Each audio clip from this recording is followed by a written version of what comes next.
Make sure you subscribe on all platforms and leave that 5-star review. Let's get it. What was the deciding factor in how you guys were able to come back and get this win? We started playing with some heart and intensity. That first quarter and a half, they punked us. And we were down 20. It take a real one to talk when you down 20. 100%. I don't know what happened, but so we ain't taking no shit from nobody. Trust me on that. Talk about it! You are now tuned in to Above the Rim. Hoops talk for the streets. Family, what's good? Welcome back to another edition of Above the Rim. Hoops talk for the streets. You already know how we do. Brought to you as always. It's your host, Justin, aka Just Blaze. Family, you know the drill. To get in contact with me, you can always hit me up and follow me on Twitter at JustBlaze_513, on IG at JustBlaze513, on Facebook and YouTube. Search Above the Rim Podcast, and also email the show as well. Above the Rim NBA Podcast at gmail.com. Tap in and leave the family a voicemail. The line is always open. 908-718-1592. Best way to support the show is by copying merch, of course. Link is in my bio. Very easy to find. I appreciate anything and everything, of course.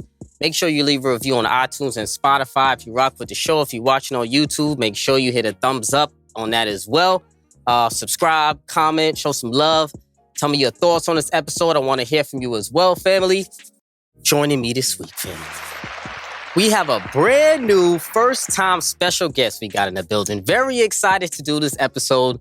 He's an analyst, he's a coach, he's a mentor, he's an author, an all-around hoops head. He's wrote the book Basketball is Jazz, Stories and Lessons from a Basketball Lifer.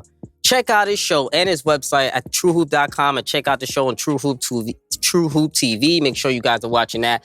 Pleasure to have you on. Coach David Thorpe, appreciate you. Happy to be here. Looking forward to talking hoops with someone that loves the game so much. Of course. I mean, I said it before. You know your hoops knowledge is already up there. I'm up there too as a basketball lifer, so we might be neck and neck in terms of love for the game, man. So I appreciate you again for taking the time, and appreciate you guys. Appreciate you for coming on, my man. Yeah, looking forward to it. It'll be fun. Of course. So let's get right into it. We got to start off with copping or dropping, as we do on every show. Copping or dropping, I will throw out a hot take. If Dave agrees with it, he's copping. If he disagrees, then he's dropping. I wanted to discuss the Dallas Mavericks on this episode, man, because listen, family, the Dallas Mavericks are in a world of trouble. They are in utter and complete danger of not only missing the playoffs, but also the play-in. Currently 11th in the West right now. The Mavs are 4-11 this season when Luka and Kyrie play together. Kyrie has gotten most of the blame for their recent struggles throughout this since he's been traded to the Mavericks, but this has been more of a team and a collective failure. Defense is horrible. Their strategy is basically to outscore their opponent when the good teams can also score just as good as them as well. And since they traded for Kyrie, they've gone from the 4th seed to the 11th seed, and now there are talks of shutting down Luka and Kyrie. What type of madness is happening here, man? So with that being said, Dave, copping or dropping this take? It's over for the Kyrie and Luka experiment in Dallas if this season ends with no playoffs. Copping or drop? I'm going to drop it, although I do understand the argument that he wouldn't want to stay. We have to just consider who else would pay for him. Yes. Dallas has got to be thinking about, well, what is Luka going to do if we lose this guy? We got rid of KP, who's had a career season in Washington, Porzingis. Yep. We bring in Kyrie. It hasn't worked well now, but nothing Kyrie's doing wrong. He's playing just fine. He's an amazing player. And he's been on his best behavior, quite frankly. Yes, you read about them losing. You don't read about him doing any silly stuff. Mm-hmm. So, and teammates have always loved Kyrie. I coach a lot of NBA players. They've never one negative word uttered about him as a teammate, ever. Or as a player, really. Mm-hmm. And he's not a selfish player. Like that is something, I've written articles about this. This is not a selfish player. He is not a guy that dribbles up. He doesn't lead the league in usage rate ever. Mm-hmm. He's never close to that. So I think that Dallas is thinking, we're going to lose Luka if we can't keep Kyrie or replace him with another high-level player, which won't be so easy. Mm-hmm. There's talk about him going to L.A. I'm not sure that's going to work. It's possible that it does. You know they're going to go after him, at least. Right, for sure. So I don't think they're just going to say, well, it's a failed experiment. They've got major holes. I think their coach is gone before they move on Kyrie. You think it's it for J. Kidd?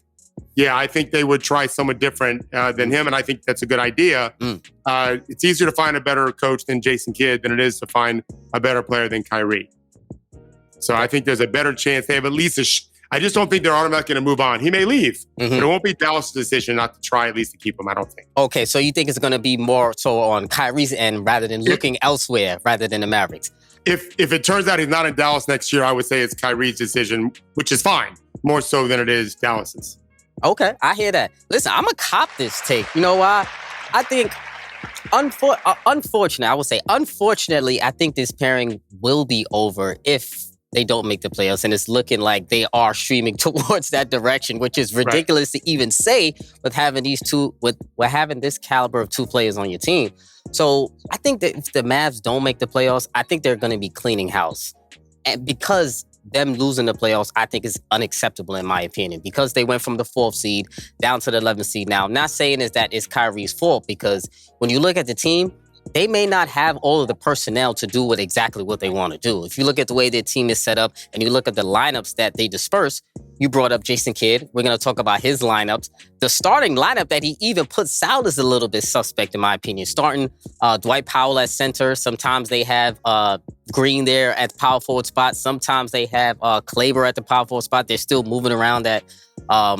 It's like a rotational forward. Then they have Reggie Bullock, then obviously Luka, then obviously Kyrie as well. It's not necessarily a lineup that's conducive to being a top-fledged defensive type of team. Now, no one is mistaking the Dallas Mavericks, obviously, for a defensive-minded team, but we would like them to play a little bit better defense, right? So when you look across the board for the Dallas Mavericks, right? They're 3rd worst in assists per game as a team this season, last in rebounding this season as a team, second to last in steals, and second to last in block shots as a team. So they basically went from bad to worse in my opinion. Now, they haven't tweaked anything in their offense as Kyrie has gotten here. They basically plugged Kyrie into Spencer Dinwiddie's spot and basically asked him to elevate his level of play, which he has kind of being in the Mavericks now. 19 games, he's averaging 26, 5, and 5, and 51% from the floor. So like you said, he's not really a selfish player. And of course, he's not playing selfish basketball. So I think it may be a matter of, well, I'm asking you, do you think it's a matter of the team not having enough time to adjust with Kyrie on the floor with them? Or do you think it's just personnel or just a disjointed team that isn't really going to get the pieces to work? Well, I want to hear why you think they're going to get rid of everybody. You said you're going to cop that take, but I'll answer your question. I don't think Jason Kidd's a very good coach. I've never thought that. And I think he did absolutely improve their defense when he first got there. There's no question of that. I don't know that their roster, you said it. I agree with what you said, Justin. I don't think the roster is very strong. You could take almost any 2 stars and lose with the guys they have around them. They're not very athletic. They don't create chaos. They can't really lock anybody down. And why are we surprised that their defense has suffered since they traded their best defensive player? And lost, exactly. Lost their best defensive player. They got rid of their best defensive player. It stands to reason they're going to go down in defense. So that's why I think that they can make some major changes to their roster, and it's fair to guess that they will, I think. But I think in this situation, normally they're going to ask Luka, do you want us to get rid of Jason Kidd or not? I have no idea what he's going to say. I've not done any reporting on it. I'm not a reporter. Honestly, it's sad to me that we're down to this. Luka is such a generational player, as is Kyrie, to be honest. But here we are. And so I think that, I'll tell you this, if they get rid of everybody, they better have a plan to who they're bringing in. Or Luka's going to be Anthony Davis. Luka's going to be KD. Luka's going to be James Harden. Get me out. And you're going to have to do it. You can't employ a player that wants out at that level. You have to get rid of him. You'll get a lot for him. A lot for him. Yeah, and we know. Go ahead. You got to do something to keep him happy. Exactly. And I don't know what that's going to be, but I think it starts with, I don't know who they're going to hire as a coach either, but I've imagined if Luka wants to flex that kind of muscle, which he's earned it, he's going to have a voice in that conversation. And we know how the NBA goes. If a star wants out, they start leaving grapevines. They start putting little tea leaves in the media a couple of months ahead of time saying, hey, if something doesn't happen, if the Mavericks don't get any help for Luka, then heads will be looking to roll. And I do think they are going to clean house if they don't make the playoffs, because not only missing the playoffs, is also missing the play-in, which to me is the ridiculous part about it. Because obviously the NBA brought in the play-in tournament to give those extra 9 and 10 seeds a chance to actually get into the playoffs. So the fact that they are going to basically eliminate themselves from even attempting to get to the playoffs is a complete and utter failure, in my opinion. And I talked about it last episode. Jason Kidd basically said this Mavs team needs to, quote unquote, grow up in order to win a title or in order to get better as a team, right? And I think he's 100% right. But these losses, like I said before, are also on him as well. You alluded to it before, the lineups, the lineup adjustments, the rotations where he's not really handling his business. Now, Jason Kidd, he's a pretty good player, coach. You know, he can get to the players, you know, mentally. It seems to be that Luka and Jason Kidd have a pretty solid relationship. I haven't heard really any rifts between those two. Yeah, not at all. So it seems to me that he likes Jason Kidd. And also, I remember before when Jason Kidd got fired from the Bucks, Giannis spoke out and said he was one of his favorite coaches as well. So you can see that Jason Kidd does have the respect of the players, but the X's and O's portion of the table, we know Jason Kidd maybe can lack due to at times. So why I think they're actually going to clean house is I alluded to not being able to get into the play-in at least. But if these two split, Luke and Kyrie, and if Kyrie decides to go elsewhere via free agency, was this trade misguided as a whole? What does it say about Luka and his play style if Kyrie does decide to move on to greener pastures and now they have to basically find an entirely new roster behind Luka? Does it say that the trade is misguided, or do you think it's an indictment a little bit on Luka's playing style that they've been bringing in different pieces and this one doesn't seem to fit? I mean, didn't they make the Western Conference Finals a year ago? They did. Because of him? Basically, he was a one-man wrecking crew. Yep. He's been a EuroLeague MVP and a champion. He's got to get better at some things. He's not a fully formed player. He's very young. That's the scary thing for the league is this guy's going to get much better, I think, in time. Yeah, exactly. But management has to feel the pressure of we have a generational player here, like an MVP level talent. He's going to be a favorite for the MVP for 5 straight years going into the season, preseason. How he plays is an indictment of the franchise when they don't play great, right? So when that happens, management has to feel we might lose our job. So first you fire the coach. Pieces. Yep. Yeah, first you fire the coach and see, all right, you're out. And then also we got to do our job and we got to get better players. We got to get better athletes. I mean, I don't remember. They might have had a draft pick this year. But there's players that were acquirable, whether you trade into the second round, absolutely, or the G League. In my opinion, two-way players somewhere else. If you've got a really good two-way player, Jaden Hardy is a guy that they drafted. He's got a chance, but he's not helping them, Justin, anytime soon. We don't almost ever see rookies help a team in a playoff run. Certainly not young ones like this. Maybe a 4-year player.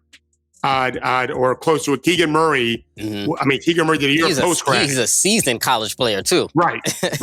National Player of the Year, Big Ten Player of the Year, whatever he was. Exactly. Again, he did a year of post-grad after high school. I saw him because he played against my son. That's a little different than Jaden. But Jaden's got potential. So they have some new blood that's going to, we think is going to ascend into a more prominent role for their team. But they've got some real work on their hands to reshape their roster. So what I think I always like to do is look at what are your best players' weaknesses, and then how do we account for them? So he isn't very athletic, Luka, not in terms of explosive athleticism. He's the best in the league now at sudden starts and sudden stops. James Harden used to be. We measure this kind of stuff. Luka probably has it now. He's a brilliant free throw magnet, amazing scorer, a very, very good passer, not athletic in terms of creating chaos or locking guys down. So he'd benefit from a rim protector. Yes. He'd benefit from some wing stoppers. We thought they had one with a JaVale McGee. They thought they did. Yeah, too old.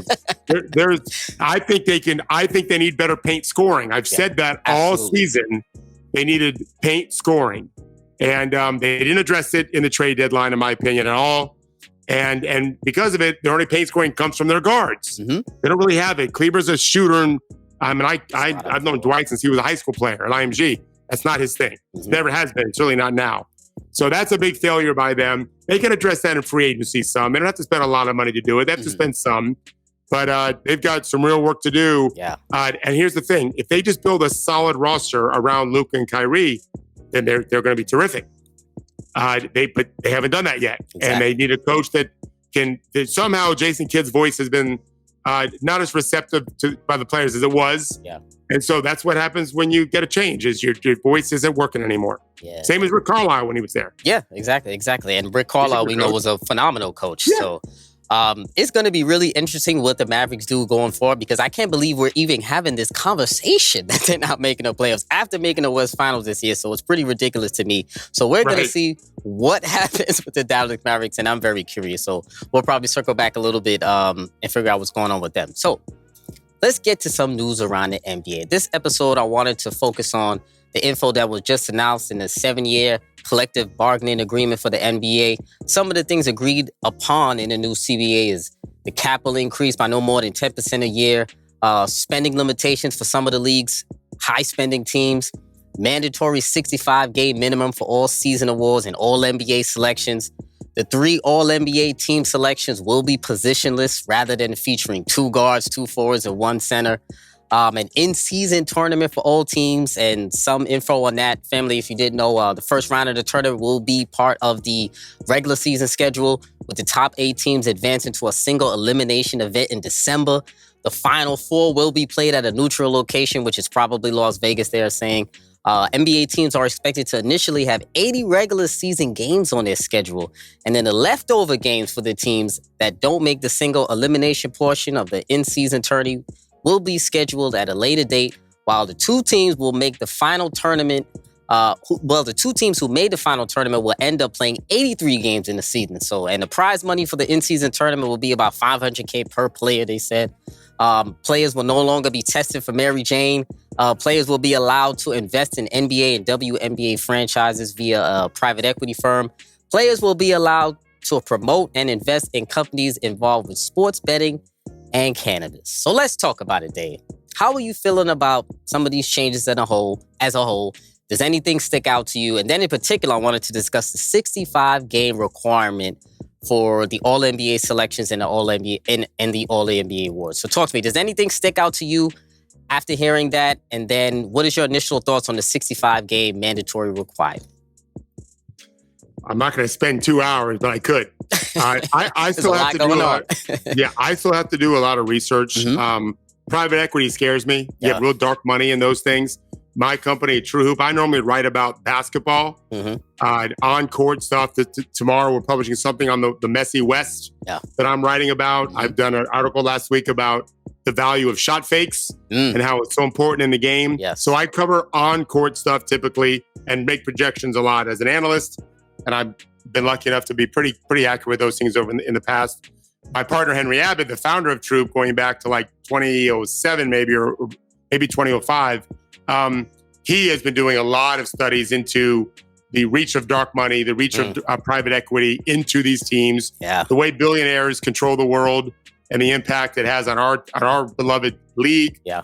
Very alarming stuff. I'm not the expert on that stuff yet, but I can talk about the other things you mentioned. Mm-hmm. I'll get to the 65 as well. I've been asking for a single elimination tournament since I first started ESPN in 2007. So maybe by 2010, I started doing it. I didn't realize, so you just said it, that they're getting $500,000 each. I'm glad about that. I wanted them also to look at spending millions in charity. Yes. Because I think these players will be even more excited about, not just some of these guys. $500K isn't a lot of money for them. It ain't nothing. It's some pennies for a couple of these guys, but for some people it's something. For a good majority it's something. Of course. But I mean, I work with players, when they fly in to see me, they're just taking a private jet because they only pay private jet everywhere. Mm-hmm. Now, that's not $500,000. That's only about 7 or 8 trips at most, right? Depending on where they're going. So, but I think if they're also playing for underprivileged kids with cancer, you name a charity, most of these players have huge hearts. Yeah. Huge hearts. Absolutely. They're used to being good teammates. It is a team sport. I did name my book, Basketball is Jazz, for a reason. We're all interconnected in a certain way. And so I want, maybe they will, by the way, rope in it. Every player has his own charity, or a team picks a local charity, which would be super cool to do. That would be nice. Yeah, because I want them to care. As someone who I've trained, I think I've had 99 NBA players that I've coached, but I've had way more than that in Europe. And it's a big deal over there, these tournaments that they do. Yeah. These in-season tournaments? Yeah. It's a big deal. When you win the one in Spain, for example, it's big deal. So I mean, just like this NCAA tournament, which it's one and done. Yeah. There's a lot of Single pressure. elimination. People love it. Yeah, I just watched the women's game. I just watched the G League playoff game yesterday. Had a lot of pressure because you lose and you go home in the first round and second round of the G League. So I like that very much. The 65 game minimum is a concern to me because what I don't want to do, ultimately, the most important thing is the playoffs, not awards. I'm worried, Justin, that we're going to get in a situation where a player's got 64 and he's up for an award, and medically he should not play. But he wants to win that award, and maybe it's in his contract even. Yes. As a bonus, and he's going to play that 65th game. And then we lose him. The injured players, the increased odds of them getting hurt more severely when they're already injured is way up. Nothing's more important to me than healthy players in playoffs. Of course. And so to play that 65th game to qualify for some made-up award really concerns me. I don't think this is going to last long. Okay. I think you're going to get some pushback when they realize the first time we have an All-NBA player get hurt in Game 65, they're going to realize we got to change this rule. You see? So, Dave, let me ask you, right? So I'm hearing you say all this. I feel like you're cutting the players a little bit of slack of, say, 65, maybe too much, right? You see, I talked about it last episode or the episode before. For me personally, I had when they were originally bringing this up that they were going to set a mandatory game requirement. Initially, I said a 60-game requirement for all NBA selections, all NBA teams, but for MVP, I wanted a 70-game minimum, I think, for the individual award of MVP, because it is the NBA's highest individual honor for me personally. Because back then, before, a lot of MVPs were playing 70 games. It was nothing to play 70 games. 10 years ago, 20 years ago, 30 years ago, it was easy to play. A lot of superstars were playing 75 to 82, and it wasn't really a problem. And that's with less medicine, less new sports science, less new technology. But to me, I went on Twitter and I said a 70-game minimum.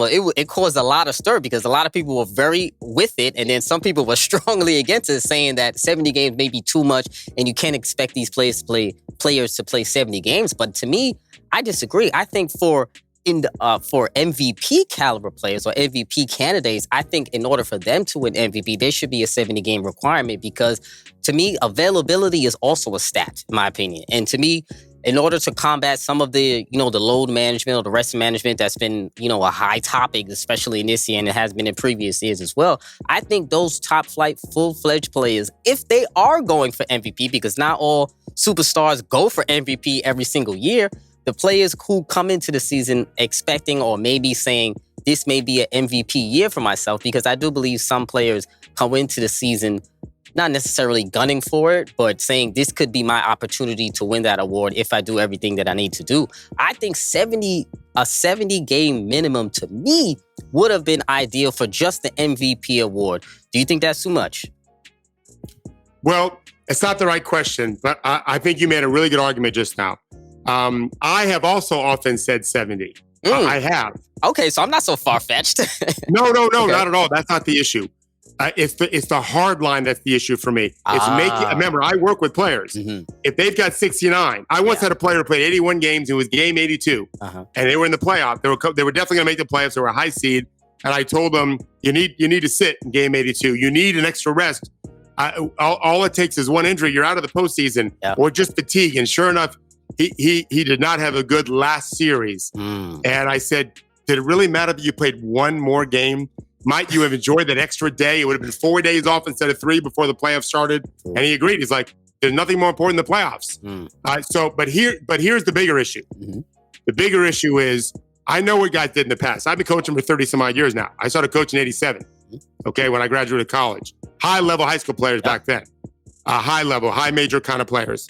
Guys that played in like Final Fours and years after they left me, whatever. This is a different world now. Yeah. It doesn't matter what they did before. Number one, you're right about the improvement in medicine, all that stuff. Of course, you're right. The training, okay. But we know now, the scientists have told us they're entering the league wrecked. Their bodies are already wrecked. My son plays at Florida State now. He played high-level AAU since he was in 6th grade. He played baseball before that. He played both for a few years. Because I'm an NBA guy, we made sure our players didn't overdo it. We sat them out of whole games.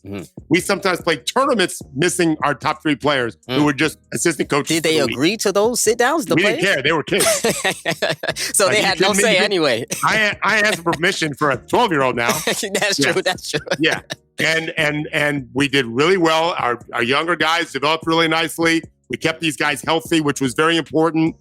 But that is not what we saw in most of our competitors. They played 3 or 4 tournaments a month, 5 to 7 games in a weekend. In fact, it's too much and it never stops. Yeah. And so the guys that run, for example, the combine, the guys that the company's called P3, Dr. Marcus Elliott, he's in charge of the evaluation of their physical bodies for the NBA draft combine in Chicago. And he has testified, and other scientists and doctors have testified, their bodies are destroyed when they get to the NBA. Yeah. So the only way to solve that is to play less. So my point is this. I understand the 70.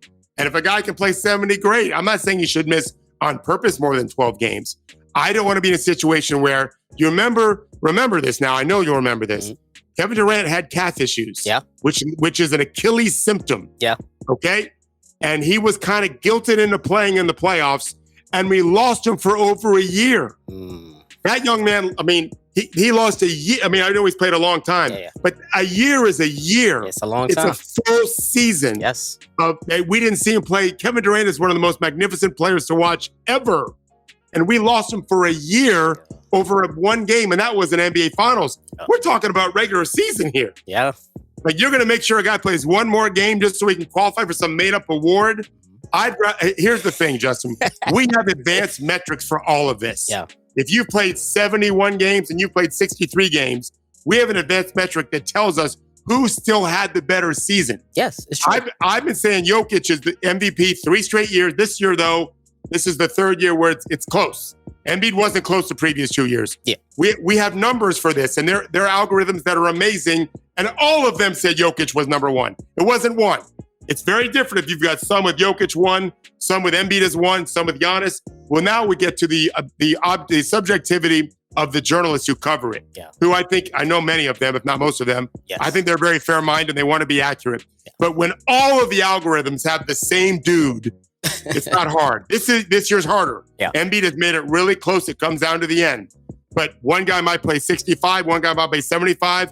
I get your argument of availability, but our advanced metrics account for all of that, as do wins and losses overall. I don't know how many games Jokic has played. His team is number 1 in the West. Yeah. Now he's even with Milwaukee and Philly. The wins are about the same. So that's a wash. Yeah. But our advanced metrics account for all of that. I don't like anything hardline. That's all I'm saying. As a voter, Justin, if you one day get a vote, put your 70 rule game. I have no problem with you doing that. I don't want it to be a mandatory thing because I'm worried we're going to play one game more than the guy's ready for just to qualify, and we're going to lose him for the postseason, and that would suck. I like that point that you brought up. I like that point that you brought up in regards to the mandatory aspect, because I didn't think about that too also as well. I do know people are gonna try to shortcut the line or try to be exact to hit that 70 game. But to me, I'm really putting this on the players, man. I think to me, if you really want that MVP bad enough, now I think this may not apply to all players because, like you said, in the case of a guy like Kevin Durant, how he was rushed to come back in that way, I don't think he was going for the MVP at all. He wasn't. He was trying to win a championship. Yeah, so to me, it's a little bit different, but I understand what you were saying because of the pressure and the added media pressure and fan pressure, Twitter, all of the nonsense. People are hearing all the loud noise. He felt like he had to come back, and ultimately, that was to his detriment until his downfall. But man, I still feel like they should play 70. And it's only a select few. Like I said, I think I'm being lenient on 60 games for all NBA selections. You can still get that. It's 65, right? Yeah, 65 for basically is a flat line they put for everything. I'm gonna pleasantly debate with you on this. Yeah, sure. Okay, I get where you're coming from, but what do you care if we get a better postseason? All I care about, I want a good regular season and amazing playoff. That's true. I want I want our best players in the league to be healthy and balling every night. And all of that's at risk if we overplay these guys. That's true. All of it's at risk. You think from 65 to 70 is overplaying? I think it's close. It absolutely is. I think it depends on the athlete and what's going on with his body. Listen, you can build in. I'll be the first to tell you, if an 82-game schedule, which is too many games, that's a separate issue. See that? Yeah, exactly. That's the real issue there, Dave. That's the real issue. The schedule we have, and we're stuck with that. Yeah. I have argued on TrueHoop that there should be a 10-game window where every player preseason meets with his team. I've even suggested the whole team sits down with their calendars, like my wife and I do every week. We map out our schedule for the week. What are you doing here? What's going on there? And they should pick 10 games each that they all the rotation players, because the young guys are happy just to get in again. Yeah, of course. These are 10 games I'm missing. I'm missing my wife's birthday. I'm missing my mom's birthday. I'm missing my daughter's birthday. Here's a ballet recital for this. My parents' anniversary. And then schedule it all out, and seniority wins. So whoever's the oldest dude in the room or the best player, whatever you want to do, if he wants off and you don't want someone else off, well, that senior guy gets it. And go into the season knowing you're not going to play more than 72 to begin with.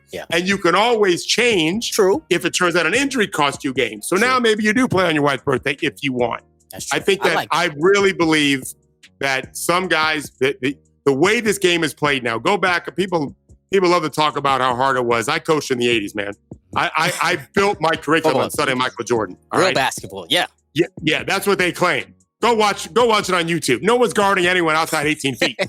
No one's guarding anyone outside 18 feet, almost ever, right? Now, they're guarding at 28 feet. Yeah. Like, I know, I'm coaching my players. You got to pick up a whole bunch of guys almost when they cross half court. And by the way, it ain't just guards. It's big men, too. You got to guard Maxi Kleber at 30 feet, as Anthony Davis found out. With the way these spacing bigs are, absolutely. Right. And that means your rotations are much more. Yes. The miles you're running are much greater. Also, offensively, it isn't just let's take advantage of the illegal defense rule and just stand there. There's a lot more. It's not as much ball movement and player movement as they're going to be. The game is shifting tactically towards more of a European game where we're getting more ball and player movement. Yes. All of that requires attacks on the human body. It does. So all of that has to be factored in. Again, what is the most important thing? We want the greatest players making the greatest plays in the postseason. That's what we want. Absolutely. And so whatever we have to do to make sure that happens, we should be doing. That's true. Listen, I couldn't have said that any better, man. You might have turned me over a little bit because I agree with you, man. Absolutely. I feel like I have to bring you back on again so we can get a nice discussion on the difference in style of play between every decade of the NBA. I think you would be the perfect person to bring on for that. So I agree there. We'll see how this 65-game minimum is moving forward. So let's shift gears a little bit, right? So a lot of people are calling this season the year of parity this season, right? Some enjoy that and some don't feel as intrigued by it because they like a dominant team or maybe a dynasty type team to kind of be the villain of the league, and a bunch of the other teams who are trying to take that villain-esque or dynasty type of team down. So when you look at the standings, it's very tight. Obviously, the East looks pretty solidified now from 1 to 6 pretty much. The West can change at any minute, especially from 5 to 8. Seeds 5 through 10 are basically around 2 games apart from each other. Many have said there are about 10 true contenders for a title this year, which is kind of unheard of for a championship season. When I heard 10, I'm like, is there really 10? I had to go through it. So, Dave, I'll swing this to you, right? Do you consider this year true parity in the league? And if so, is there actually a favorite in a league full of parity, as they say? Talk to me. Yeah, so we published an article at TrueHoop, maybe 2 weeks before the season, where I wrote that exact thing. I said basically, welcome to the NFL. I don't remember the title of it anymore, but I don't follow the NFL anymore. I did for a long time, but I know how parity-filled that league is, and they really thrive on that. And I going into the season, I thought we'd have exactly what we have. In fact, I was wrong. I thought that no one would win more than I think 53 games. So I'm wrong by a little bit. but I really thought 1 or 2 wins or losses can send you 4 or 5 spots down. So I was right about that. To answer your question, I did think there were 10 contenders a while ago. I don't think that now. Absent injury, I think we have 3 heavyweights. Okay. They're all in the East. All in the East. All in the East. Only one team can come out of the East. Right? That's a rule in the playoffs. Okay. And we know, I mean, let's face it, Golden State would have throttled the Raptors. I love Toronto. I've worked with some of their players. Masai Ujiri, his first job in America was with me. Like, that's my guy. He used to hang out with my kids when they were in their crib. Shout out to Masai, yes. Yeah. So, but they got lucky, which is all right. Luck is part of this. You survive with the fittest. KD went down. Cousins went down. Looney was injured. Clay got hurt. Come on. Still went 6. The basketball god spoke to them that season. Right. So if you can just get out of the West, you got a puncher's chance because Embiid could go down. Yes. Or Giannis could go down. Or Tatum could go down. Or they could just play terribly. But so at least you have a chance. So I would argue there's a lot of contenders in the West. There ain't 7 probably. But there's 4 or 5. And true contenders or just contenders as a whole? Well, I think they're contenders from the West, which means they have a shot because they're going to be heavy underdogs. All 3 Eastern teams are the beasts. So you think so if the Lakers end up in 7th or the Clippers end up in 7th or 8th, you don't consider those guys true contenders or contenders? I do. Okay. I do the Lakers. The Lakers. Only if Paul George is playing do I think the Clippers. Of course. I've been saying all season the Lakers are better than people realize. Yeah. And then they made even more trades. This has never been about their roster. This has been about their coach, who's a rookie coach. Yes, Darvin Ham. He's made a lot of mistakes this year. Right. I think Darvin has been terrible. Ty Lue is fantastic. Yes. I think he's got a great basketball mind. He's super pragmatic. His team is the deepest team. Yes. They need Paul George. If they have Paul George, I think both LA teams are the deepest 2 teams in the West, actually. And I think depth matters. Denver's backups right now, without Jokic, I don't trust them. They did have a big win against Golden State the other night without him. That has not been commonplace for them. Memphis, I don't like their bench at all. Phoenix is probably the best team, but very, very much need very health dependent as well. Huh? The Suns are very health dependent as well. Right. And not deep. And then Josh Okogie needs to play well, or Torrey Craig. Someone needs to make shots for them. They're not going to guard one of their guys. So, but I think the 3 teams in the East are the best teams, and I think it's almost a coin flip with those 3. Tatum has not shot well of late. The Celtics. I heard today the Celtics are 30-1 when they shoot 40% from 3 or better, which means they've done it 31 times. Pretty impressive. Yes, pretty. Tatum's been struggling. He takes most of their threes. They need him to find his shot, which he's done this before. Shot poorly and come around. I think Philly is very deep, the deepest team in the East, and Embiid's unbelievable. I feel like Philly is so slept on, Dave. I think they are slept on, man. But carry on. I mean, they're very good. I think they're very good, and I think Milwaukee is terrific. All 3 of those teams, I think, could beat each other up, but they're good. They're going to beat each other up. Yeah. 2 against 3, that's going to be a bloodbath, probably 7 games. Exactly. And that's probably going to favor the 1 seed who doesn't have to do that, although Cleveland's no joke. No joke at all. The way they'll swing towers, the way they guard, the way they can attack you in multiple ways. I agree. Donovan is a premier postseason scorer. I'm a huge fan of his. Yes. I love the job. I've never thought Bickerstaff was a great coach. I think he did I think he's my coach of the year. Oh, really? Over Mike Brown? Him or Mike Brown. Oh, okay. Mark Daigneault, OKC. It's one of those 3. Yeah. But I would probably favor, I don't know. Yesterday I said it was Brown. Today it's Bickerstaff. Flip a coin. To me, I feel like Mike Brown has that locked down because of, the nostalgia aspect of the Kings breaking the playoff drought or curse or whatever. Honestly, let them both have it. Brown for his offense. I wouldn't be mad at that. Brown for his offense and Bickerstaff for what they've done defensively. Yeah. Playing the 2 big guys. I think Cleveland has a 4 seed. He's got to get by New York probably, but they're capable of doing that. And they're capable of giving. It looks like it's going to be Boston. I think Boston's the 1 seed now, aren't they? They're still a 2. So Milwaukee's 1. That's right, of course. Milwaukee's still 1. I think they can give. I think they'll go 6 with the Bucks. The Cavs, you mean, or the Cavs? Oh, the Cavs. If they get by the Knicks. Yep. And so that'll be tough. And then you've got Boston and Philly beating each other up. Yeah. But either way, as long as they're healthy, I think the East is by far the better conference this year. I'm glad you said that too, because when I look at the parity in the league, I do see, I wouldn't say 10, but I see about 8 true contenders in my opinion. I think it's about 6 in the West. I think anyone from 1 through 6 other than the Kings.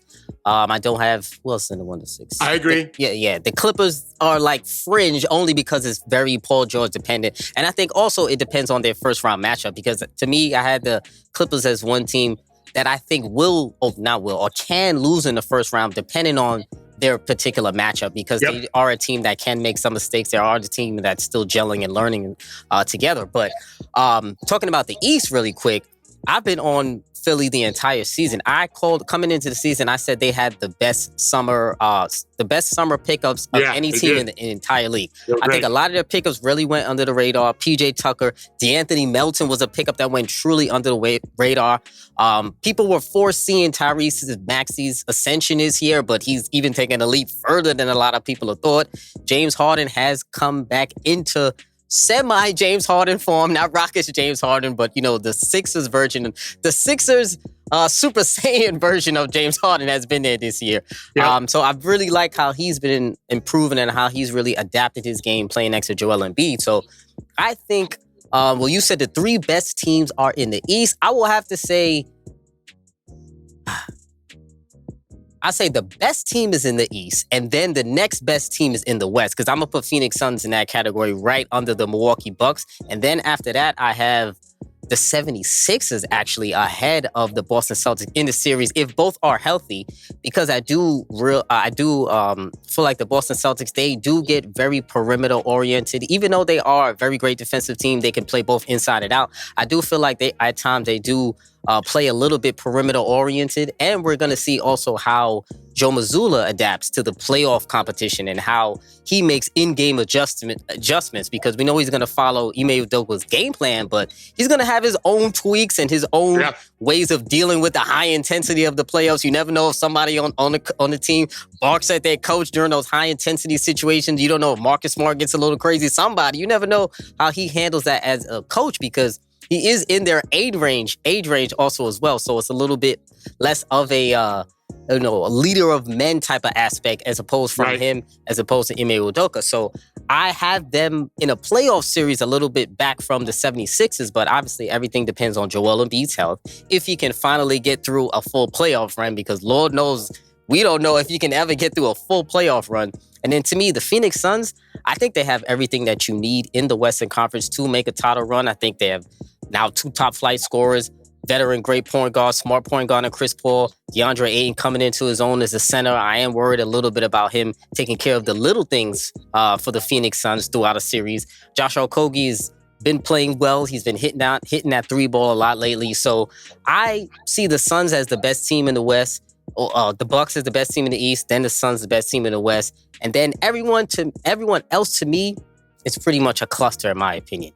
Like Denver Nuggets could go all the way, or they could lose in the first round, in my opinion, depending on the matchup. And you can say that for a lot of teams in both conferences, and especially in the West. So this year has been a special year in terms of parity. I'm glad you brought up the NFL, because it's definitely, this is the first year, maybe one of the first years in a while, that the NBA does mirror the NFL in terms of parity, in terms of who's really projected to win it all. And you honestly could go either way. So it's better, I guess, for the betting odds, because they're going to get a lot more bets on who people think are going to be in the title. But I actually, I like the parity in the league as a whole. Are you for more parity, or you like it more so of the opposite way? I look at it from a different perspective. I want this league to thrive. I want these players to make $1 billion and whatever money they can make. And that means we need fan engagement. We need to engage in streaming. We need to engage in person. We need to engage watching TV. As somebody who's got 21-year-old twins, and my house was Grand Central Station when my son was growing up. We had 1 million kids here. They're not watching basketball. I didn't miss a Lakers game when they were on national TV, which wasn't much. Magic Johnson was my guy. Before him, it was Norm Nixon. That was my team forever.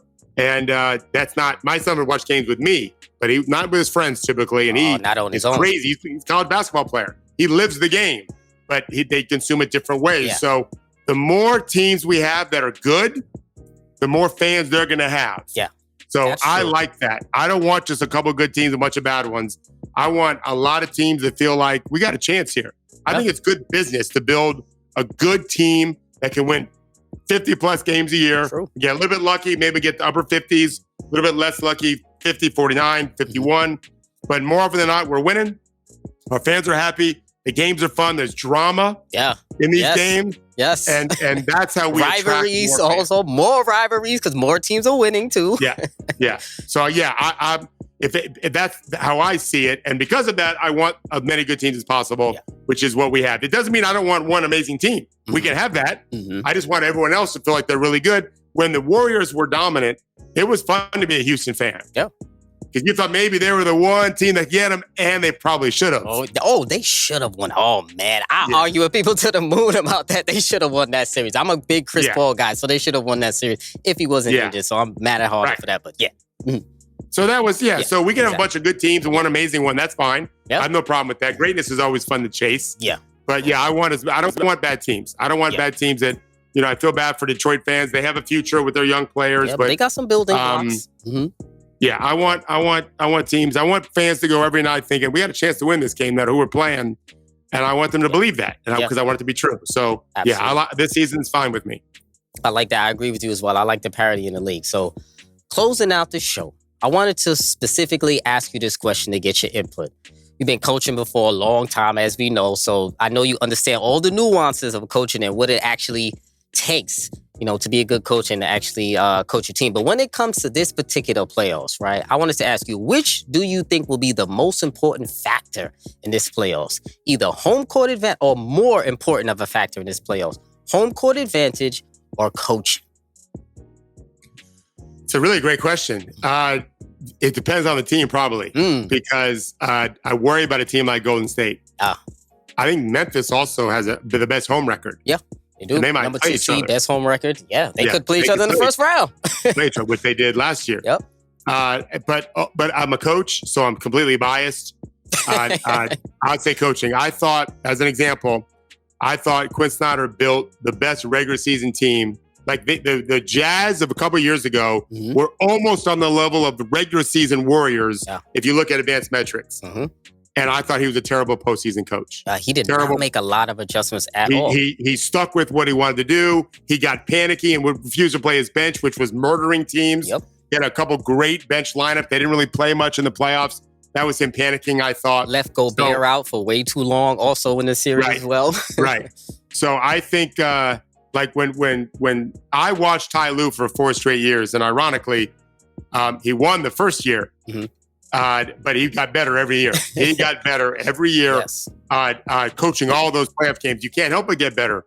And I think it's really shaped him as a coach now. He's super pragmatic. I love that. He has no pride. Mm-hmm. He's just trying to figure out ways to win. I love that. Yeah. He's going to be scary. If you put him on the Lakers, I think they'd be the best team in the West. I really do. Ooh. Okay. But he has to go to Lakers. So I think coaching matters a lot. Yeah. And it's not just about strategy, although it's a lot. It's also mindset, getting guys to believe in themselves when you're down, 2-1, 3-2. Yes. I think that really matters. And because of it, the guys that are proven a little bit, I think have an advantage over the ones like Darvin, who I think Darvin will be a fine coach one day. Mm-hmm. I just thought it'll be this year. Maybe I'm wrong. Maybe they'll win it all. They have a lot of talent, loaded with talent. They're deep. Yeah. Mm-hmm. And they have LeBron, and they have AD, who's one of the best players in the world right now. When he's healthy, he's one of the best players. Not always healthy. Willie Green's may get Zion back, and we'll see how that goes. Brandon Ingram, Phoenix knows we don't want any part of that dude. Right? Ingram is an unbelievable scorer. That's going to be a battle, man. Well. Yep. Yeah. So if Zion I saw Zion in person. I went to a Nuggets game against the Pelicans last week. Mm-hmm. Zion is very heavy to me. He's lost weight from 2 months ago, but he's not ready to play in the postseason. But we all know what he can be when he's healthy and in shape. So I think Willie, really, his team loves him. They're playing top 5 defense right now. Excellent. I think they're number 1 in defense the last few weeks. Yep. Zion changes their offense right away. That's a factor. Those guys really play for him. But I always kind of lean towards good coaching. Yeah, I like that you said that, man. 'Cause we 2 for 2. I'm going to agree with you there because I thought about it also as well. At first, I thought home court advantage, but in this particular playoffs, when all of the teams are very stacked against each other, Right. all teams are very evenly talented. Right. One team's weakness is another team's strength, and it really all depends on matchups in this particular postseason. Matchups and health, of course, but I'm going to go coaching on this. I think it's more important in the coaching because, like I said, the players is a very tight this year, and I think the coach that has the most clever in-game adjustments or game-to-game adjustments, I think is going to be the team that advances the highest in this playoffs because I'm looking for a very tactical playoffs this postseason. I think there's going to be a lot of coaches who have some sneaky strategies. I think there's going to be a lot of lineup adjustments from game to game. I think the coaches are really going to be in their bag this playoffs because I really think they're going to be trying very, very hard because it's going to be really hard to find your advantage over another team that's just as good as yours. Like what Trying type to of get an edge. Yeah, like what type of advantage are you really gonna have? So I think there's gonna be a lot of really, really tactical coaching adjustments in this particular playoffs. And we were talking about the Mavs earlier. The reason why I think they beat the Suns last season in that playoff series, I don't think they were a better team than the Suns. I don't think they were the more talented team than the Suns, but I think Jason Kidd actually outcoached Monty Williams in that series, and I was very surprised about that because they attacked Ayton a lot. They used a lot of full court pressure. They really brought about that idea of really how to attack the Phoenix Suns with putting full court pressure for the entire series on Chris Paul. So really disrupted the Phoenix Suns offense, and then Monty Williams just didn't adjust in that particular series. We looked in that Celtics series against Warriors. Ime Udoka made some tactical adjustments in regards of adjusting lineups also as well, keeping Rob Williams in and out of the lineup. So I think because I can't even say top heavy because there are a lot of teams that can actually, beat some of those top teams, especially in the Western Conference. But I think the coaches are really in for. I think the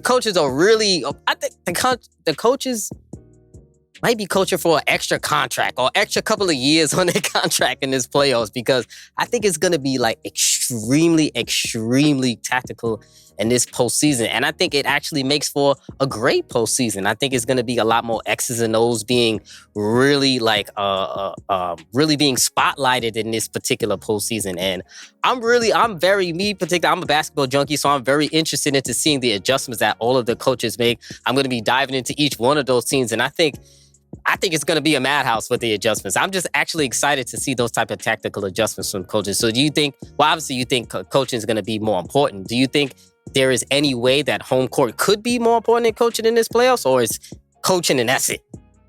I mean, normally in the playoffs, we look at three-point shooting as a huge variable. Yes.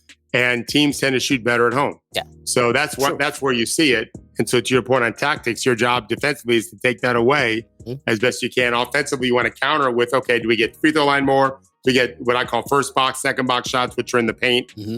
This is where the game's going to be played. And the coach that has the steady voice, the steady hand, that comes up with a strategy and pivots if needed, or doesn't pivot, which I thought last year, the Celtics had a certain style to play against Steph. They basically let Steph do what he wants, and he was murdering him. And they kind of changed, and I thought they were trying to wear him down. But they changed what they were doing, and I thought that took a lot of life from them. And Golden State rolled them 3 straight games. Absolutely. Also, Jason Tatum was exhausted from playing the Olympics. I thought that was the biggest difference. Boston was the best team, I thought. Also, the Heat beat him up in the series prior to. They beat him up. For sure, that wore him down too. That combination. Tough so series. so that's not no Olympics this summer. So no one should say that. That's why you'll see some guys missing these games. Jokic is resting now. He's got a calf issue, but he's also resting. They should still lock up the first seed.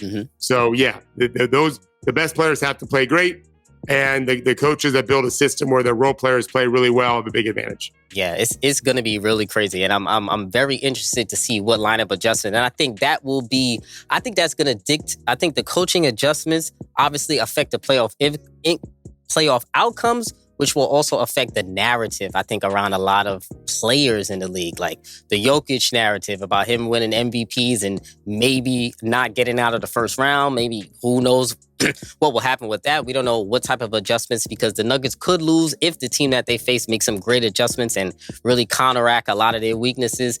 We're going to see that for a lot of teams. So I think it's going to be really interesting. And I think coaches are going to have a lot more importance over this postseason. I think maybe more than any other, or more than a lot more recent past. So we're going to see how that goes. I'm definitely going to be hitting you up too and seeing what you think about a lot of these coaching adjustments as well. And definitely want to get your input in that as well. So family, I appreciate you for joining me once again for another episode. Thank you for keeping it locked with me each and every episode. David, I appreciate the time and thank you for joining me. You're definitely welcome back on the show any and every time. It was a pleasure talking hoops with you. Make sure you check out Dave on Twitter. Make sure you check out the TrueHoop website, the TrueHoop show as well, TrueHoop TV. Dave, like I said before, I appreciate you, man. Thanks a lot for joining me.